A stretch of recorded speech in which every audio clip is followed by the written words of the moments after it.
So what does connection look like? Because one of the things that I found interesting about your book that I really, really loved was you start off with connection to self.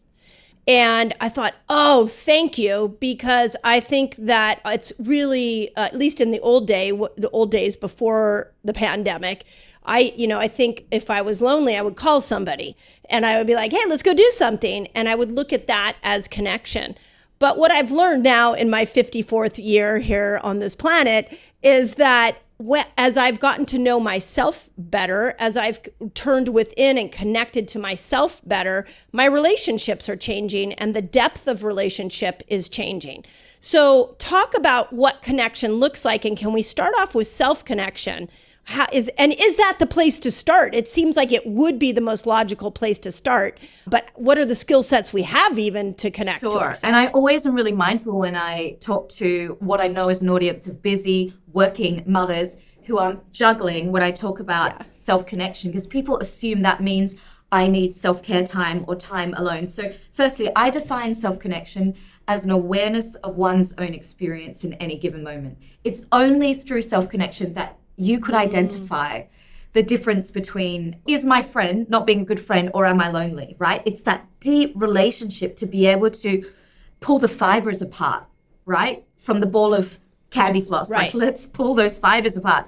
So I want to say, firstly, I believe self-connection before all of the other types of connection, which hopefully we'll talk about later, is the most important, followed by intimate connection. That's your 5 closest people you can be truly, deeply seen by and share your existential crisis and so forth. But guess what? You can't make or maintain that intimate circle unless there is a level of knowing and understanding what state you're in at any given time. Because in the environment we're living in, where our email is pinging off and our phone is pinging off, and we've also got our existing trauma, which I share a lot on mine in the book, there is so many things that are in our current environment that take us away from that connection to self.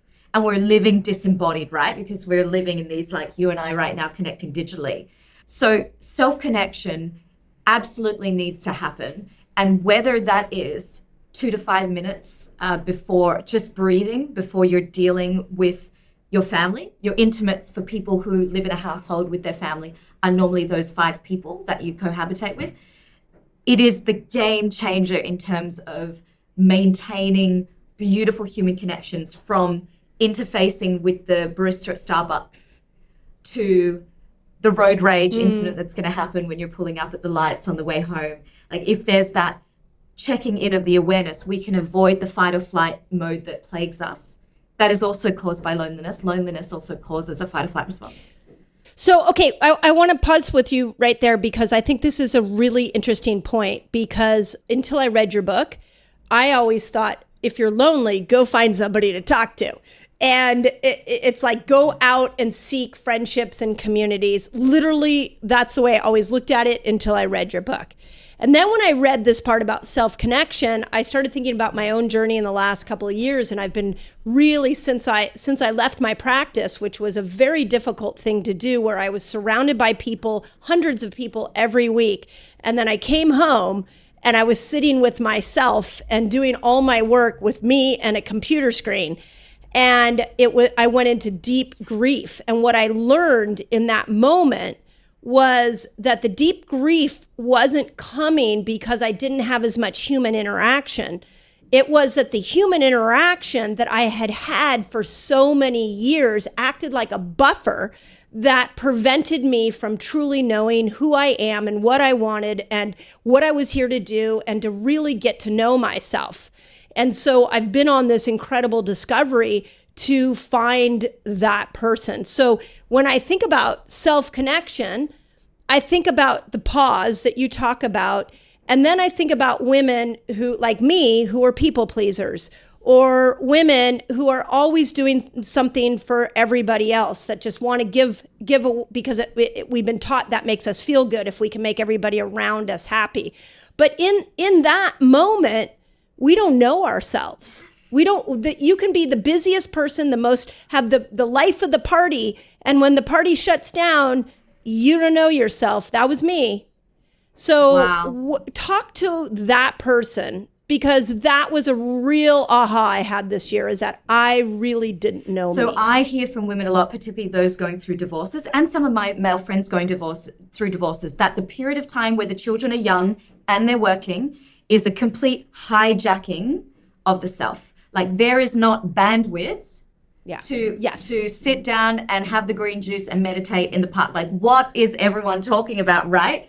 And it almost guilts them. That's right. And I do think for someone like me, it is a luxury that I have this time. I have other cognitive loads, like my mother who's ill. I do want to speak into this idea of the connection that you felt was actually distracting, because it's been 5 years since I left broadcasting, and my last broadcasting job was very toxic, and that toxicity triggered a lot of my childhood issues. So I didn't have any, I was in fight or flight perpetually, and I didn't realize it for about 20 years of being a broadcaster. That industry did not fit me. So I was constantly back in a childhood loop of trying to get approval, and I didn't have any connection to myself. I had no somatic connection either. So if we look at self-connection as also the fusing of that mind, body, and spirit, right? I was completely, I had a hateful relationship with my body. I had completely thrown out my intellect, which is now the vehicle with which I work with. And I think so many of us live in situations where we are outside of our bodies. Like forget connecting within myself. I am in fight or flight chronically, and I am outside of my body. And I think we have to put things into our days, even small. I like to put calendar reminders to take breaks and check in, because it ends up destroying relationships. We're irritable. We're short with people. We're what I call agitato. It's a word I made up to make agitation sound a bit nicer. Agitato. It's like an Italian drink version of agitated. I'm agitato right now. Give me a muesli bar. Tell me to sit down. Have a breather.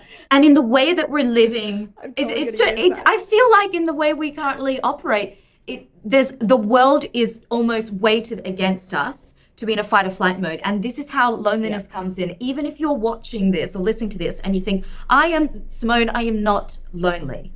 Okay, let me just add another layer to this. Remember I said our worst nightmare on the tribe is to be cast out of the tribe. So then within those spaces out in the savannah by ourselves, the body sends an alarm. You're alone, you're gonna die soon, you're alone, you're alone, you're alone. So you go into that fight or flight state with all the cortisol, with norepinephrine, all of that stuff is going through you. And on an incidental level, for most people, that's just the alarm to go back out and connect. Exactly what you were saying. Like, it's logical. I'm a bit lonely. I need to phone a friend. But the state of modernity that we're living in means people are living in that chronic fight or flight all the time, because our cities have become planned differently. We're remote or hybrid working. We had a pandemic.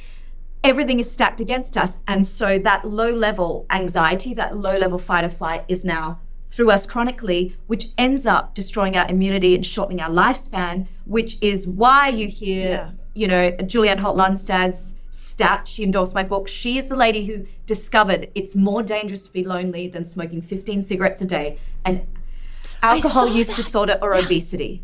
So that is because of that low level fight. And people don't know why. They're like, well, why? Why is that? That is what's happening. It's not just a mental health thing. It's a physical health thing too. I saw that too in the book, and I was like, oh, because I'm a health stat fanatic. And I was like, isn't this interesting? Because right now, I don't know if you've noticed on social media, there's a big trend to bash alcohol.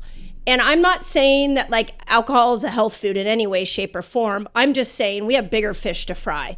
And we have to look at other habits that are destroying people.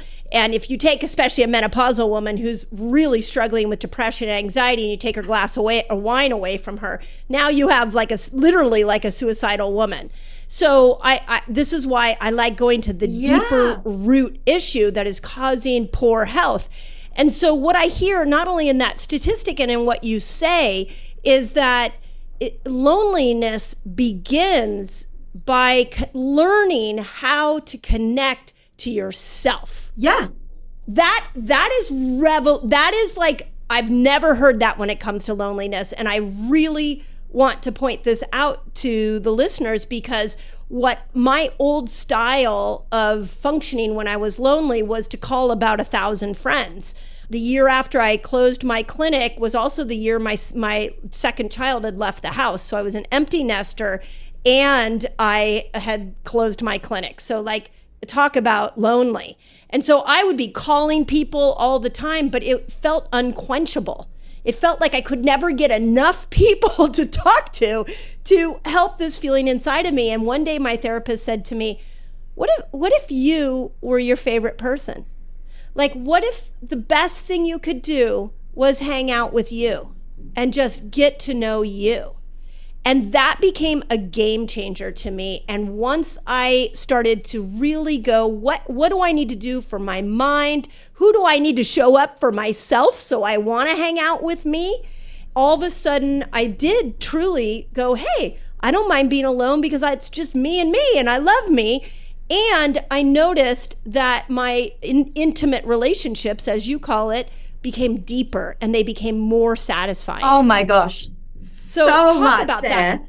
And delicious. Okay, I want to also point out how delicious the conversations that Dr. Mindy has on this podcast are, because they are very big clues for the quality of the type of conversation that makes us feel seen and makes us less lonely. So I'm going to give you an example of why a lot of these apps that are being created to solve loneliness, things like there's an app called Times Left, algorithmically put 6 strangers together to go to dinner, Dr. Mindy, right?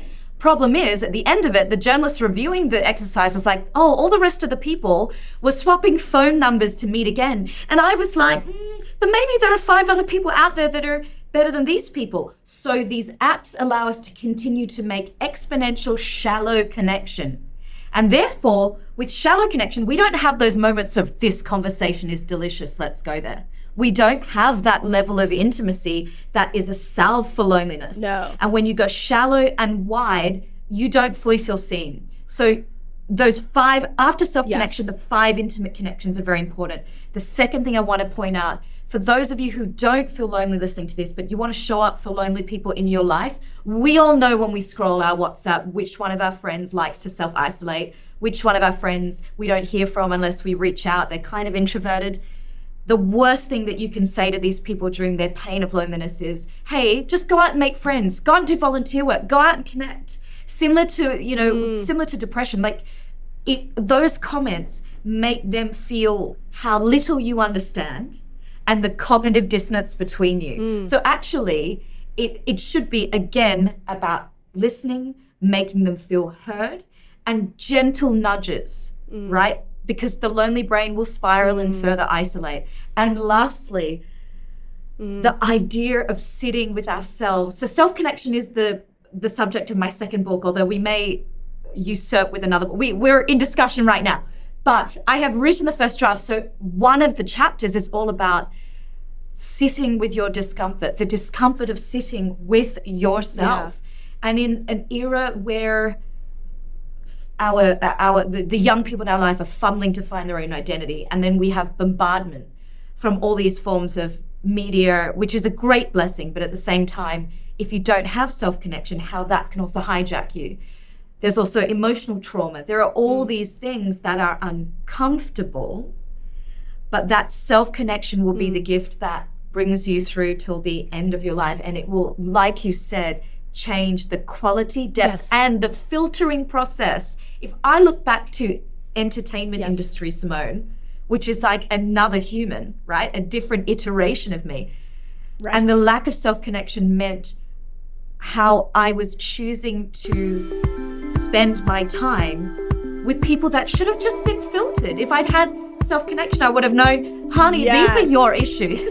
That's why you're attracted to these people. This is why you feel more alone. It's a vicious cycle. Get out of it, but you don't have that without the self-connection. Yes.